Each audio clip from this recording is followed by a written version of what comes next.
Welcome into another edition of Arizona Football Today. Homecoming Saturday here in Tucson. It's the Wildcats and the team from downtown Los Angeles. Joined as always by Glenn Howell, U of A football class of 1985. And Glenn, this is going to be another game for Arizona. You have been talking all season long about being able to control the clock. This is a game really when Arizona's going to need to do that. Oh, it definitely is, because we want to keep Caleb Williams off the field. If we were going to get in a track meet with USC, which I think is kind of crazy, I think we need to keep him off the field. And how we're going to do that? There's plenty of ways you can do it. You can run the ball. We can do short passes, moving the sticks, keeping us on the field, long, sustainable drives to keep them off the field. We don't want them to get in a rhythm. And then when we get into the scoring zone, the red zone in 20s, on the 20, we have to score 7. We can't go away with 3. We got to go away with 7. Then we got to have some turnovers. Turnovers are going to be key for us to win this ball game.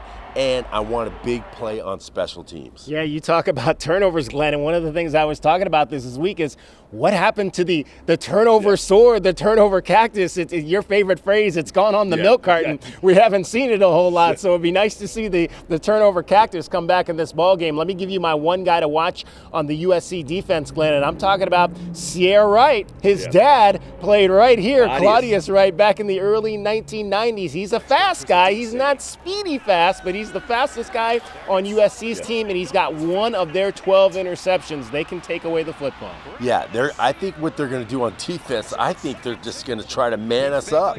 I think they're going to say, hey, what you going to do with man coverage, man free? Let them guys. They're going to say, my guys are better than your guys. I don't think that. I think that's what they're going to do, because I think they have a little bit of an edge up front by rushing the passers.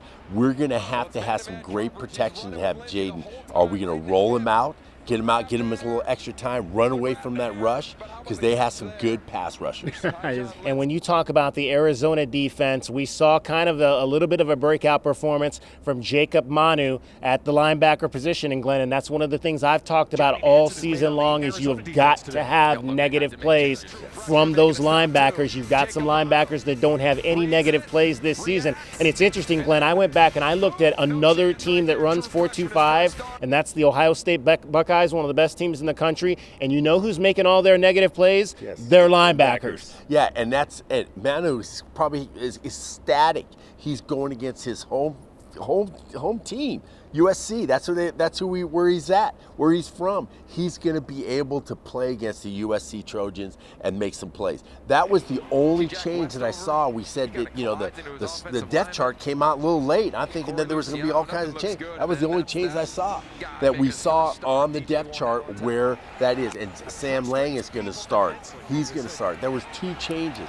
So these guys have great opportunities to play against some future, how they say at USC, future NFL stars. Yeah, and my one guy to watch on the USC offense, there again, power of the portal, transfer running back Travis Dye leads this team in rushing, and he is a guy, Glenn, that he was the 5th leading all-time back for the Oregon Ducks, so that tells you what his pedigree is, and he's got touchdowns now in 6 straight games, so that's the guy when you talk about they want to control the football as well with him. Yeah, and they're probably saying the same thing. If we restrict Jaden Delore from getting on the field, they'll never score. They'll never get the opportunity to get the rhythm going. And how they can do that, and they have a great way to do it, is Travis Dye.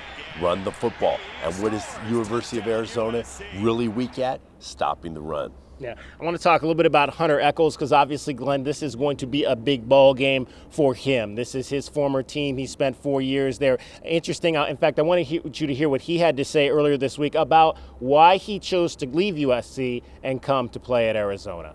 Production. I wanted to go make plays.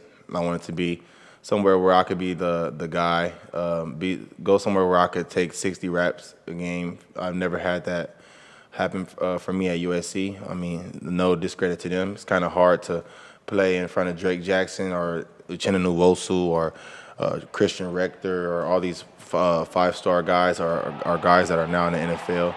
So, I had fun, but ultimately, coming to Arizona was just something I knew was going to be good for me. And Glenn, interesting, he said he wanted to play more plays. He wanted to be a guy that could play 60 plays. What I'm asking myself, though, is he had never done that at USC. Yeah. Is that maybe starting to wear on him a little bit? Because when you look at his numbers, and I think he's having a good season, he's your leader. When I talk about those negative plays, he's your leader there. 6.5 tackles for loss, 3.5 sacks. But a lot of that came in the first 4 games. He's only had 2 tackles for loss in the last 3 games. Yeah. So you have to ask yourself, he's playing more plays. Is his body adjusting to that? Well, I think his body's adjusting to that, but you know who's really adjusting it? It's the opponent. The opponent is understanding who their key guy on that defense we have to control, and they're calling him out. So they're doing a better scheme against him, getting a chip on him. He's getting, better isolation on the pass rush, and they're helping him out and making sure they're really studying this guy. And that's what you have to do as a great player, is to counter that. How are you going to make that impact on that team when they're trying to counter for you, trying to make sure that you are not going to be effective? You have to be able to get over that. Yeah, and when you look at Hunter Echols, he's trending to finish with double-digit tackles for loss, which to me, that's a good year. I mean, you go back, and I went back as far as 2007, and I pulled all the numbers, and we'll get into that a little bit later as the season goes on. But 11-6, 11 tackles for loss, 6 sacks, that's about an average season for U of A's best defender in terms of making negative plays behind the scrimmage. I mean, there were some guys like, your Ricky Elmores and stuff who had double-digit tackle for losses and double-digit sacks. But, I mean, when the most guys were around that 11 to 13, 6 sacks, those were generally the leaders on this Wildcat defense. Yeah, and the thing is that we need, with this team that we have now, we need impact double digits, like where they're forcing the ball, fumbling the ball. We need that to win on this team, what we have here on the personnel. We need to have big play guys, and that's what they have to come through. Yeah, and from Hunter Echols, I need him to be more consistent. We need to see at least 1 to 2 plays from him every game and kind of build that type of consistency off of this defense. Glenn, any other keys before we wrap it up? Well, I think another key is going to be their inside linebacker, Eric Gentry. Transferred from ASU. He's 6'6". I think he plays like he's 6'8". He's been deflecting passes over the middle. So how is that going to affect our tight end game over the middle? How is that going to affect it? Because the guy's a great defender. He's made multiple in the Utah game. He made multiple deflections on passes that were going over the middle, and even crossing routes, getting in the way of crossing routes, jumping out and making the defender. How are we going to counter that? How are we going to make that guy ineffective? And I think that's the key guy on their defense. Yeah, Eric Gentry, again, power of the portal, a guy that left ASU to go to the school in downtown Los Angeles. And when you mentioned the fact that he gets his hands on balls, they've got 12 interceptions this season. But, Glenn, the interesting thing is they only have 1 interception in their last 3 games. So I think teams maybe are starting to figure out a way around him in the middle of that defense and trying to keep his hands off of balls. So always a great Saturday here, Glenn, for homecoming. It is. It's going to be a great time with a lot of guys coming back.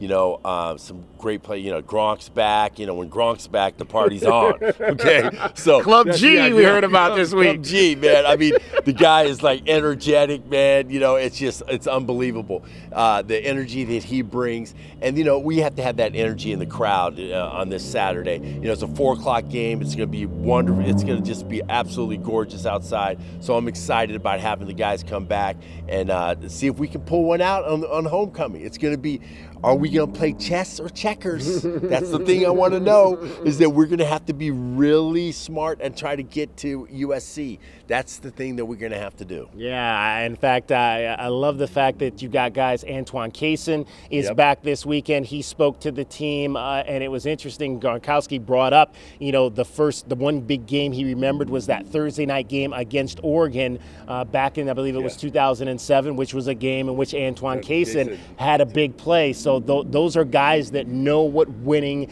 big games like this are all about. It's good for them to be able to impart that on this crew. And like you said, that 4 o'clock start, I don't think you could ask for a better time. It's going to be perfect weather at 4 o'clock for a chance to go out and beat that team from downtown Los Angeles. It used to be rivalry weekend for us, but it is not. I'm not going to continue to get into that, but I'm not supporting the Trojans right now because of their decision to move to the Big Ten. I don't like that, but so you will not have any opportunities to win back those 8 steak dinners you still owe me. Now we're going for a fat burger. We're betting a fat burger now. It's down to that. It's a fat burger. So we're going to do a fat burger. Fat burger, and LA staple for sure. Exactly. All right, it is the team from downtown Los Angeles and the Wildcats. Kickoff coming up for you at 4 o'clock. Don't forget to check out Glenn and his crew with great guests as always for the pregame show on Wildcats Radio at 1290. And as always, we'll be back to break the game down for you on Sunday night.